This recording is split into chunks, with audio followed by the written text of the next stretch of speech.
when you're asked what your favourite track is, for me, it's actually the Adelaide 500, not Bathurst, but there's 2 events I think everyone wants to win.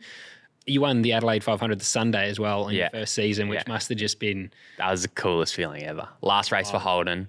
I remember walking out onto the podium and like, man, the crowd, like first year back at Adelaide, I felt like a rock star. Yeah, I bet. Like you just walked out and I don't know, it's probably like, 30,000 people or whatever. And everyone's just screaming. Like that was the best moment of my life. You can just hear silkworm. Yeah, not those days. They're like rough worm. Yeah, this is before he was Chopper. before he was smooth as butter. So with those stats, you're obviously putting banking race wins, which helps in this format.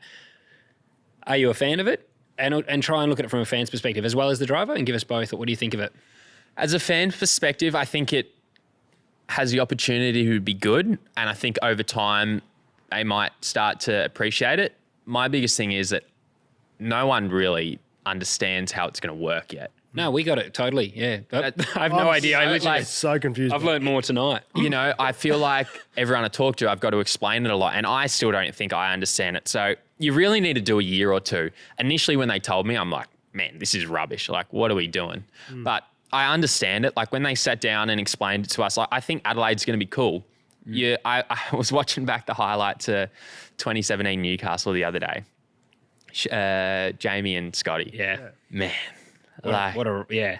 Coolest race ever. There's 80 points going into Sunday's race between them, and somehow, it just unravelled for Scotty. And that was the year Jamie won, right? Yeah. Which really transformed Scotty when we spoke to him on the pod. He said that just transformed his mentality after that weekend. He had a real dark period. But that's what you want, that race. I think they just want it coming down to Adelaide. And I think the fact how much Adelaide's tipping into it and all that, like I think it's a good thing that it's going to be there. But look, I'd be lying if I said I'd probably just prefer a traditional championship. I think it rewards. That's what I'm for. Consistency over a year. I've always been for that. But you got to embrace it. If you hear if people don't like it, can't change it.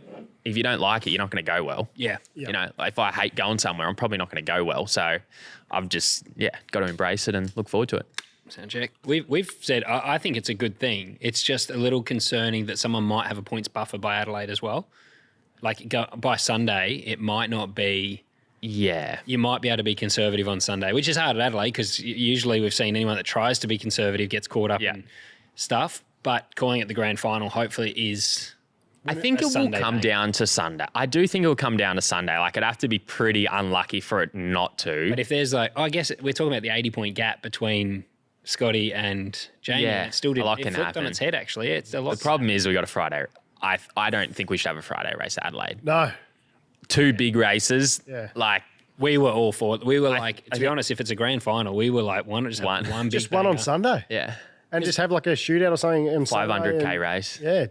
Well, I'm actually up for like big races. That would be awesome. Like brutal, like drag you out of the car at the end of the race. I mean, 500k around Adelaide would probably be pretty hard, but yeah, I'm up for like the big like Ironman races. Well, it'd be like high attrition on the drivers too. So you will see in that sort of race, drivers make mistakes. Strongest man wins. Like mentally, physically, car. Fuck a 500k around Adelaide. I don't know. Yeah, I don't know about that. Like, No, you've said it now. but like That's 150. Bathurst last year I did 500k. I got in half race distance and tripled home. That was 500k. Bathurst is a lot easier. You had the go. He gave you this big buffer. You just cruised home to second. I'm joking. Cut it out. Is that actually? I did want to ask. Is that a difficult thing to accept that you didn't get me when I signed up? And mate. that must have been devastating. You end up with the second we had a time. fight over it. They said you can have Jamie, the GOAT, 7-time champion, or you can have a podcaster.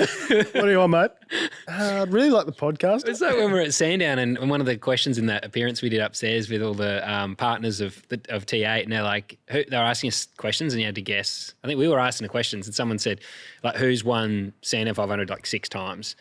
Or the last 4 of the 6 or something. Yeah, and I was like, ridiculous. holy shit, who's won it that many times? And then it's Jamie. Who's won this that many times? Jamie. Who's won I'm like, holy shit, this guy's really has won everything.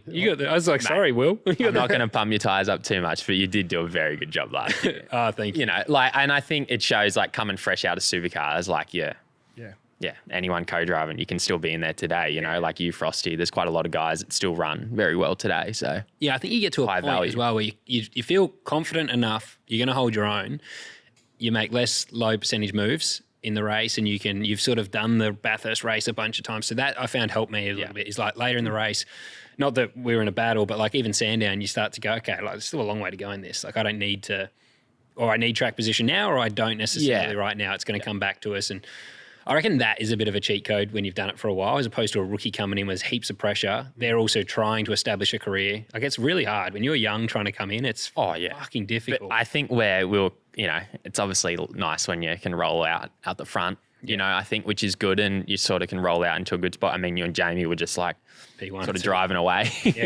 from everyone, which was pretty cool. It is tough with Jamie though, because he's so competitive, and like I remember Sandown I rolled out was quite fast. And every time I looked at him, he's looking at data of you guys, and I'm like, fuck. And by the end of the Sunday, it's like, oh man, he is so competitive, and it's good though, because even this year my prep already, I saw him at the workshop. I'm like, have you lost weight? Or are you trimming? No, not really. I'm like, fuck off. Yeah, like anyone look at him on TV, the guy is trimmed right up. He's clearly training a lot. He's like, no, just like about an hour running a day. I left there. I said to Shannon, that's like 80 Ks a week to blokes on his feet. And he talks it down so much, but it's funny because now obviously as Coes, you still have a rivalry there too. I'm like, shit, I'm going straight into training when I get back on Monday. Yeah. But it is good. You got to have that. He still smokes me in running. Every year we do a training camp before really? and just dusts me in running. He's a good fit. runner. He's very fit, yeah. Which is cool. What's his average pace normally? We went for a run yesterday. It was supposed to be warm up, and it was like my 5K PB. They were running like sub 4:30 pace. Oh, right. And I'm like, like just driven. That's funny, yeah. We're ready to warm it up.